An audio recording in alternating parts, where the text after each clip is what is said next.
Hola a todos, una vez más bienvenidos al canal de Filósofo 777.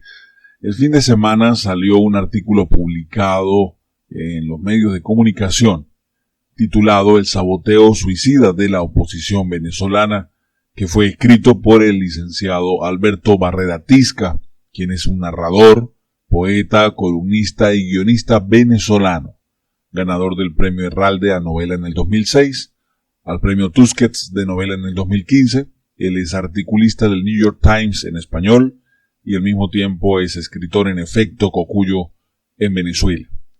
Este artículo es un artículo de reflexión, no de división, así que no malinterpretarlo. Es un artículo para que la oposición venezolana, toda la inmensa mayoría que nos oponemos al régimen narcoterrorista o el régimen de Nicolás Maduro, pensemos un poco en cómo actuar de aquí en adelante. Comienzo a leer el artículo textual. El saboteo suicida de la oposición venezolana. Se sabe, es muy difícil ser de oposición en el país de Nicolás Maduro. Su gobierno ha perseguido, amenazado y limitado a sus adversarios políticos. Pero ahora, con una serie de escándalos de corrupción a cuestas, la oposición parece condenarse a sí misma y al país. A principios de 2019, Juan Guaidó saltó de las sombras y se convirtió en una alternativa real para el regreso a la democracia en Venezuela. Fue una noticia trepidante que logró concentrar a su alrededor un nutrido y sólido respaldo internacional. Casi 12 meses después, su liderazgo está cada vez más fragmentado. Un escándalo de corrupción salpica a casi toda la dirigencia opositora y al propio país. En medio de un contexto regional convulsionado, se ha ido apagando incluso como noticia. ¿Cuál es la esperanza para Venezuela ahora? ¿Qué puede hacer la oposición después de un año con muchas promesas y pocos resultados? En 2019 Venezuela tuvo como nunca antes un escenario tan favorable para un cambio político. El fracaso del modelo oficial y la aterradora crisis económica, el apoyo internacional con sanciones concretas a altos funcionarios del régimen, el surgimiento de un nuevo liderazgo distinto, con otra imagen y otra retórica, un sustento legal propicio anclado al fraude electoral que permitió que Nicolás Maduro prolongara su estancia en el poder en mayo del año pasado. El chavismo, por su parte, se dispuso a resistir, implementando dos de sus políticas más eficaces, la violencia y la indolencia, la represión feroz y la total falta de sensibilidad ante la tragedia que vive la mayoría de la población. Nuevamente apostó al desgaste y confió en los recurrentes errores de sus adversarios.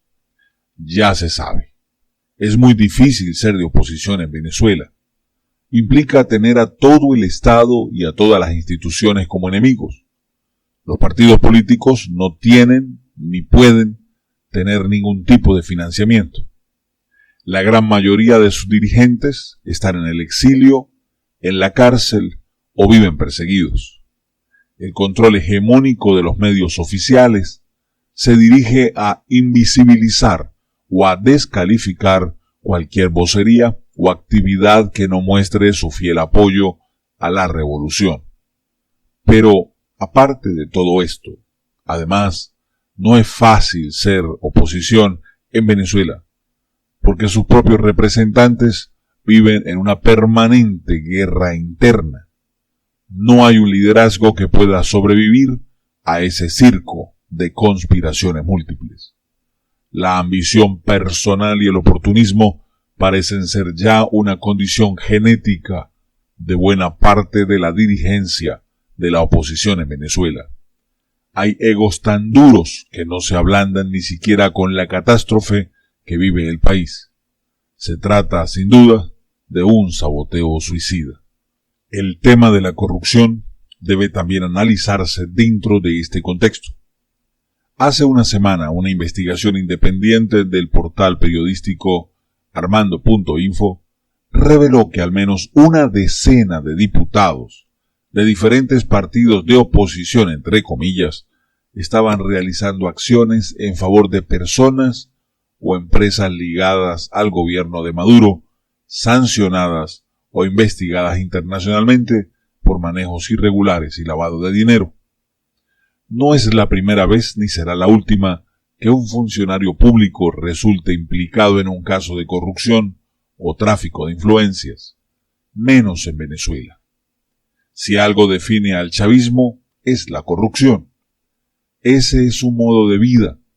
Basta recordar un espantoso caso de la productora y distribuidora de alimentos, Pedeval, cuando aparecieron 100.000 toneladas de alimentos podridos y toda la dirigencia chavista en bloque impidió que se investigara y que se castigara a los responsables. Visto desde este presente de hambre y precariedad, resulta todavía más criminal. En el fondo, el chavismo goza de un récord incómodo. La revolución bolivariana, sin lugar a dudas, es la revolución más corrupta de la historia. Que unos diputados de partidos de oposición sean unos charlatanes profesionales que por debajo de su retórica contra el régimen de Maduro hayan hecho tratos y sean sospechosos de haber recibido dinero para limpiar los ilícitos oficiales, es tan indignante y criminal como que unos banqueros ganen enormes fortunas ayudando y enseñando a los jerarcas del chavismo a lavar todo lo que han robado del tesoro público, o algunos empresarios, hijos de la burguesía caraqueña, que se hayan vuelto multimillonarios estafando al país. Todo forma parte de una misma realidad, de un país sin ley y sin instituciones. Hablar de un Estado fallido es hablar de una sociedad que solo funciona a través de la corrupción. Nada puede defender a estos diputados opositores de la sanción que merecen y del escarnio público. Su caso, lamentablemente, también alimentará las diatribas intestinas entre los diferentes sectores políticos y seguirá sumando puntos en la abultada desesperanza nacional. Es un combustible más en la explosiva dinámica de escaramuza interna en la que vive la dirigencia de la oposición. El futuro de la democracia no puede quedar suspendido entre los iluminados que han hecho del radicalismo su zona de confort, los extremistas que nunca hacen política, y por eso mismo siempre tienen la razón, o los oportunistas que entienden la negociación como una transacción y la política como una operación comercial. El general Alberto Müller Rojas, jefe del comando electoral de Hugo Chávez en los comicios del 98, señaló en una oportunidad que su trabajo había sido fácil. El triunfo, decía, se produjo más por la gran cantidad de errores políticos que cometieron sus adversarios, que por la calidad de nuestra campaña electoral, que fue relativamente desordenada. Casi 20 años después, lo único que parece haber cambiado es el chavismo. Ya ellos no improvisan. 2 décadas como gobierno han mejorado su falta de escrúpulos y su manejo perverso del poder. La oposición, sin embargo, sigue encontrándose con una piedra eterna, sigue tropezándose consigo misma. Según las proyecciones de la ONU, para finales de este año, la migración venezolana alcanzará y superará la cifra de 5 millones de personas. De esta manera, también migra la esperanza, y la oposición también tiene una responsabilidad en todo esto. Su dirigencia no puede seguir repitiendo los mismos errores. Los chavistas seguirán jugando sus mismas cartas. Se mantienen en el poder gracias a la violencia, mientras pretenden inventar una oposición, entre comillas, oficial a su medida. Pero internacionalmente están heridos. Necesitan eliminar las sanciones económicas que los mantienen cercados. Esto parece ser lo único que podría empujarlos hacia una transición, obligarlos a aceptar unas elecciones libres y transparentes, pero del otro lado es imprescindible que haya una oposición unida y articulada, honesta y con altura política, El 2019 pasó y se está yendo como otra gran oportunidad perdida para los venezolanos. Lo que está en disputa no es ya el triunfo de un bloque sobre otro, sino la existencia de todos. Por ahora, Venezuela es solo un país en vía de extinción. Estas son las palabras del señor Alberto Barreda Tisca, escritor, novelista, columnista del New York Times. Venezolano, 100%. Y lo he compartido porque de verdad es interesante que analicemos la importancia del concepto de la unidad. Un pueblo dividido contra sí mismo no logra prevalecer, o un reino dividido contra sí mismo no puede permanecer, dijo Jesús. Jesucristo lo enseñó. Venezuela quiere conquistar un enemigo, no lo podemos hacer si nos estamos atacando constantemente. Si cada vez que escribimos, hablamos, decimos, comentamos, analizamos, pensamos o diferimos de alguna manera de hacer de algo, automáticamente atacamos a quien difiere, porque no piensa como nosotros. Esa es la manera de pensar del chavista. Esa es la actitud de ellos. Quien no piensa como ellos son escuálidos, son basura, no servimos, no valemos la pena, somos vendidos, pertenecemos al imperio, somos asalariados, en fin. La oposición está haciendo lo mismo. La oposición no se cansa una y otra vez de denigrar, de atacarse, de atacarme, de atacarnos. Y pregunto, ¿vamos a llegar lejos de esa manera? Armándonos una revuelta y peleando entre nosotros, ¿vamos a poder con el enemigo mientras ellos se ríen al otro lado? Este año se han cometido errores y es lo que quiere plasmar este señor. Es lo que quiere decirnos, mire, sí se cometieron errores y vamos a tener que lidiar, siempre vamos a tener que lidiar con corruptos, porque siempre va a haber gente que ame el dinero fácil. Por eso es importante y es prioritario que tengamos claro que a pesar de las fallas que puedan existir, no es que las vamos a denegar, no es que las vamos a tapar, no es que las vamos a ocultar, no, por el contrario, se denuncian y que vayan presos los responsables. Los diputados que fueron hallados en caso de corrupción deben ir presos y que se les dé su cargo al suplente. Simple, fácil y sencillo. Pero entonces, si cuestionamos o denunciamos algo que está ocurriendo mal, entonces nos atacan. Y si piensan como estoy pensando en estos momentos, me atacan. Pero vuelvo y repito, y les estoy haciendo un llamado a todos a la unidad. Cuando se hizo un llamado a la calle, obviamente, vuelvo y le repito, yo no considero hoy en día a Guaidó como santo de mi devoción. Pero vuelvo y le repito una y otra vez, él es, a nivel internacional, el presidente de la transición. Y hasta que el 5 de enero no cambien las cosas, Guaidó seguirá siendo el presidente de la transición. No podemos ponernos en la misma posición que se ponen otras personas a atacar o cuestionar las decisiones tomadas por Juan Guaidó. ¿Que hubo errores? Sí hubo errores. ¿Que hubo casos de corrupción? Sí hubo casos de corrupción. ¿Que se malversaron fondos? Sí se malversaron fondos. Perfecto. Que vayan presos los responsables, pero vuelvo y repito, no podemos empezar a lidiar con esto si estamos en un proceso libertario. Cónchale, si vamos tras la búsqueda de liberar a Venezuela, primero liberemos a Venezuela y después que hayamos liberado a Venezuela, depuramos la oposición y metemos presos a los que tengan que ir presos por los casos de corrupción. Pero no podemos ir metiendo presos a los que tenemos ahora, ¿sí? de afuera, sin tener el poder de meterlos presos y al mismo tiempo debilitando nuestras fuerzas y enfrentando a un narcorrégimen que nos está acorralando. Entonces es ilógico que mientras peleamos con nosotros queremos pelear con los vecinos.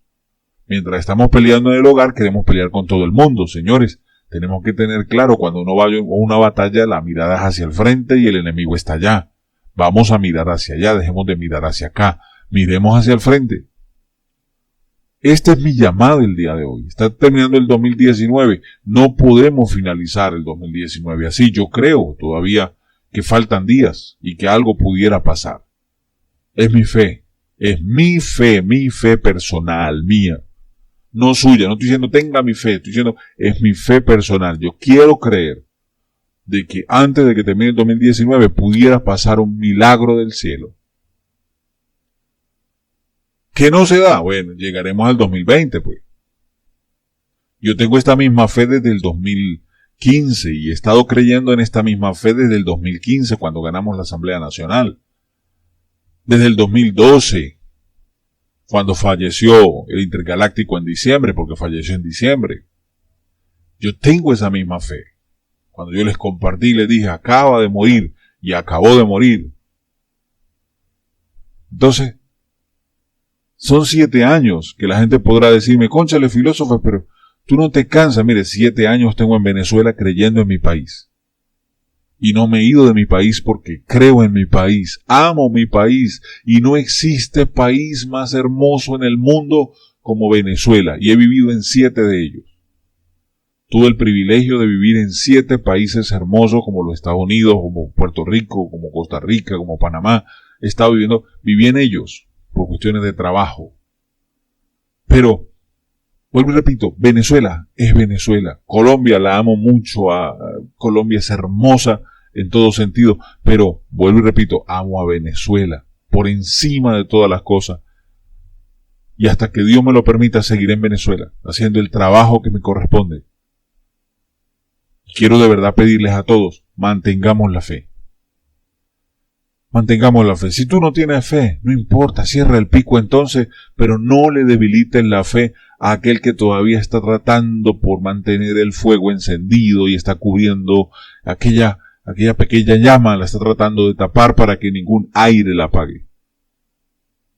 Porque recuerde que la gente se está yendo, como lo decía aquí el amigo, ya van más de 5 millones. Se irán antes de que finalice el 2019.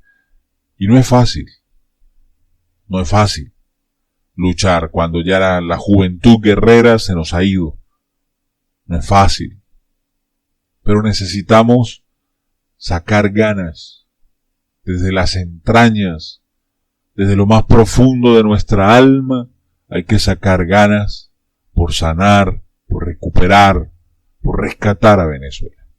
Yo los invito de corazón a hacerse copartícipe de este mensaje, a que por favor lo publiquen en todos sus medios de comunicación, en todas sus redes sociales, que los compartan, porque este llamado es para toda Venezuela. Necesitamos unirnos, ya basta de tanta guerra interna, de tanta criticadera, y los que más critican son los que menos hacen. Por favor. Hasta aquí la información, les habló como siempre su hermano y amigo, Filósofo 777, agradecido con el señor Alberto Barrera Tisca por su excelente artículo. Que el Señor le bendiga. Feliz día a todos. Un abrazo rompecostillas. Mil bendiciones.